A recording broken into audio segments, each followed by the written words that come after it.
जय जय अम्बे। बहुत सारे भक्तजनों के मन में एक सवाल रहता है, पूजा के बीच में कोई आ जाए, आवाज दे, कुछ पूछे या बच्चा रोए तो उठना चाहिए या नहीं उठना चाहिए। हम जब ईश्वर की पूजा में बैठते हैं तो हमारा मन मानो एक पवित्र दीपक की तरह होता है, स्थिर, शांत और भगवान की ओर झुका हुआ। लेकिन संसार एक नदी की तरह है, उसकी लहरें कभी नहीं रुकती।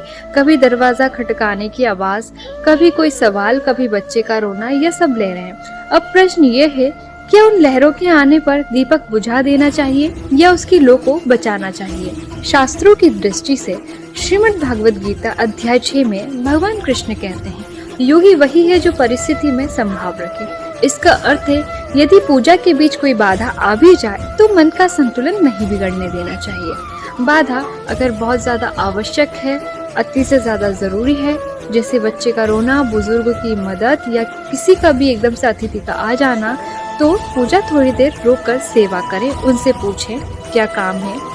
शास्त्रों में सेवा ही परम धर्म कहा गया है। एक और मैया यशोदा पूजा कर रही थी। उस टाइम श्री कृष्ण की रोने की आवाज सुनकर उन्होंने पूजन को वहीं पर छोड़कर उनके पास चली गई थी। उनकी सेवा ही उनकी पूजा बन गई। यदि बाधा साधारण है, कोई छोटी बात पूछना साधारण या घर के कोई कार्य, तो विनम्रता से कह दे, मैं पूजा के बाद आऊंगी या फिर आपको बाद में बताऊंगी। इस तरह आप पूजा का भाव भी बचा लेंगे और सामने वाले को बुरा भी नहीं लगेगा। भक्ति भाव का मूल है, भक्ति भाव से होती है, व्यवधान से नहीं टूटती। अगर हृदय में भगवान जुड़े हैं, इसका मतलब है यदि पूजा रुक भी जाए लेकिन आपका मन भगवान के स्मरण में बना रहे, तो भगवान के लिए वह पूजा निरंतर चल रही होती है। उदाहरण, मान लीजिए आप शिव जी का अभिषेक कर रहे हैं और बच्चा रोने लगे, आप पहले उस बच्चे को शांत कर लें, फिर आकर अभिषेक जारी रखें। शिव जी के लिए आपने जो दया और सेवा दिखाई, वही उनके अभिषेक से बढ़कर है। अब मन को वापस एकाग्र करने का रहस्य, जब पूजा बाधित हो जाए, किसी कारणवश हम उसे छोड़ दे तो मन भटक जाता है, फिर उसे वापस करने का मन नहीं करता। फिर हमें क्या करना चाहिए? पहले गहरी सांस ले, भगवान का नाम मन ही मन बोले, एक छोटा मंत्र दोहराएं, जो भी आप में आपकी रुचि है, जिसमें आपको जो भी पसंद हो, या फिर ओम नमः शिवाय जैसे मंत्रों का उच्चारण करें।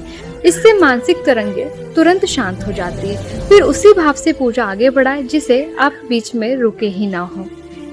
आध्यात्मिक दृष्टि से समझें, हम अक्सर सोचते हैं कि पूजा में बैठने के बाद हमें संसार से पूरी तरह अलग हो जाना चाहिए, लेकिन असली परीक्षा यही है, क्या हम पूजा और सेवा, ध्यान और दया दोनों को एक साथ जी सकते हैं?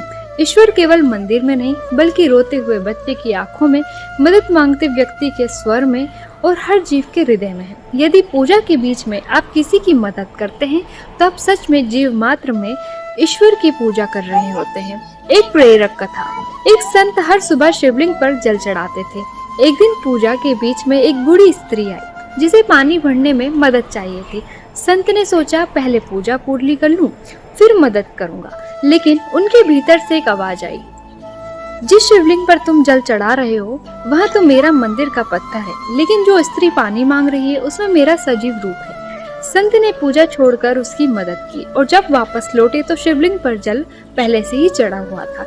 इसका अर्थ यहाँ है कि जब भी आप दिल से किसी जरूरतमंद की सेवा करते हैं या उनका काम में हेल्प करते हैं, तो वो आपकी पूजा भगवान ही स्वीकार करते हैं। चाहे जो भी हो, मन में हमेशा भगवान को याद करते रहना चाहिए और दिल से उन्हें जोड़े रखना चाहिए। जय जय अम्बे।